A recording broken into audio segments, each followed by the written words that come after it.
केंद्रीय मंत्री के बाद राज्य में कैबिनेट मंत्री बनने के सवाल पर बोले प्रहलाद पटेल, अनुभव का लाभ हमेशा मिलता है।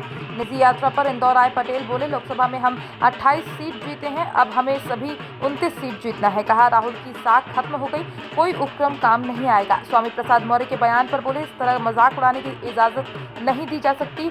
नर्मदा से हम सिर्फ लेना चाहते हैं, देना नहीं। देने की भी आदत डालना चाहिए। दो बातें बड़ी साफ है कि हमने एक प्रचंड बहुमत हासिल किया है राज्य के चुनाव में। कोई इसका आकलन नहीं कर रहा था, लेकिन मेरा किसी ने भी बयान सुना हो या पढ़ा होगा, मैंने कहा था कि मैं 2003 की पुनरावृत्ति देख रहा हूँ। हम 29 में से 28 सीटें जीते हुए हैं, एक सीट है जिसे हमें जीतना है। तो संकल्प यही है कि पूरी पार्टी और पूरी टीम मिलकर हम उस लक्ष्य को प्राप्त करेंगे। जब साख खत्म हो जाती है तो कोई भी उपक्रम काम नहीं आता।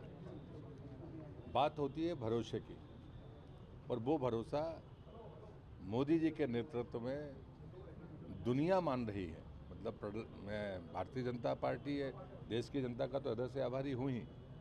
मुझे 2024 को लेकर भारत का जो नौजवान है वो जानता है, जो गरीब कल्याण की एक बड़ी जमात देश के भीतर है, मोदी के उन प्रयासों के प्रति वो उनसे सीधा जुड़ा है। महिला सशक्तिकरण में जो काम मोदी सरकार ने किए हैं वो आज तक कोई नहीं कर सका, और मैं ये मानता हूँ ये काम हमारा रुकने वाला नहीं है। हम महिला सर्वोच्चता तक जाएंगे, हमारे बच्चों की ज़िंदगी हमसे बेहतर हो। और चौथी और अंतिम बात होती है कि जो हमारी अर्थव्यवस्था की रीढ़ की हड्डी किसान है, उसे उसके अनाज मेहनत का दाम भी सही मिले और सम्मान मिले।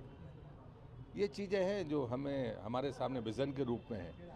मुझे रोड मैप हमारा है और उस रोड मैप पर लोगों का भरोसा है। मुझे लगता है कि हम और आप सब उससे अपमानित होते हैं, और ये मजाक उड़ाने की इजाज़त आज़ादी के नाम पर जो मिली हुई है, हम सबको विचार करना पड़ेगा। मुझे लगता है कि अनुभव का लाभ हमेशा मिलता है, और श्रद्धेय अटल बिहारी वाजपेयी जी की जन्म जयंती के दिन मैंने शपथ ली है। मेरे श्रद्धेय नेता मुझसे कहते थे, सदन के भीतर मर्यादित रहो, सार्वजनिक जीवन में अनुशासित रहो और सदैव स्वराज के लिए काम करते। मैं उसमें राजनीति कभी नहीं करता, आपने देखा होगा इतने लंबे समय से। लेकिन मैं नर्मदा के बारे में प्रदेश की जनता से और आपसे भी ये विनती करूंगा, हम नर्मदा से लेना चाहते हैं लेकिन नर्मदा को देना नहीं चाहते। थोड़ा देने की आदत बनाएं, थोड़ा देने की आदत बनाएं।